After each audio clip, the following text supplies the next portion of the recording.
have a strategy for dealing with that?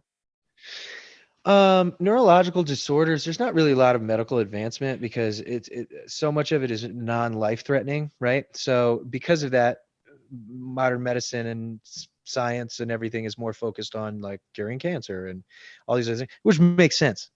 The only real thing and I've tried physical therapy and I will continue to try it, but is Botox injections, which is hilarious because you know, I'm not a Kardashian. That's a joke. Anyway, so what I'm saying is like Botox was actually created for dystonia, which I didn't realize to aid in pain. It also helps with migraines, but what it does is it weakens the muscle. So I'll have a young ass looking neck. That's another bad joke, but it's actually deep. It's much deeper than the surface to weaken the muscle to stop it from contracting because you have these two muscles that are just doing this because they're fighting each other like here.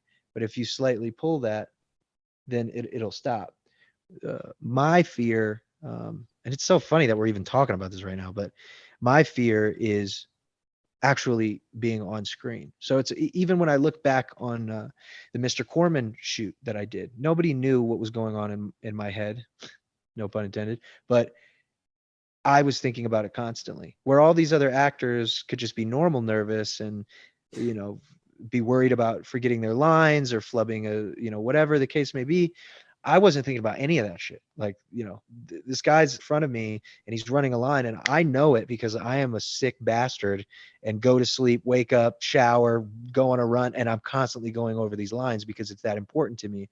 But really all I'm thinking about is what is the best position to look at this gentleman in front of me so that I don't shake? Or how can I do a like this kind of neurological trick to trick my brain by touching the side of my face? But then further still, how can I do that and make it seem as though my character is just doing that naturally while having a conversation? This is the shit that scares me, man, because I think about the fact that I want to star in this movie that I'm writing, and I'm like purposefully not trying to write like stairs ahead intensely like what I mean, so that my head doesn't shake.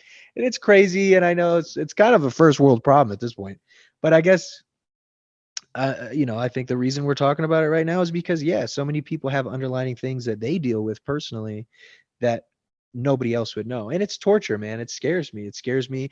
What if I've given this to my son? What if it becomes extremely debilitating and I become a burden to my wife and my family? But at the same time, YOLO. I have to focus on the present. I have to look back on what I wish I could have been focusing on in the basement. What I have right now is my health. I am able to sit and have a conversation, and most people don't really notice it. And I will be damned if I allow it to stop me from writing or doing these things just because it's like someone's poking you 24/7. You got to live with it. Adaptation. It's one of our, mankind's greatest features, I believe. So that's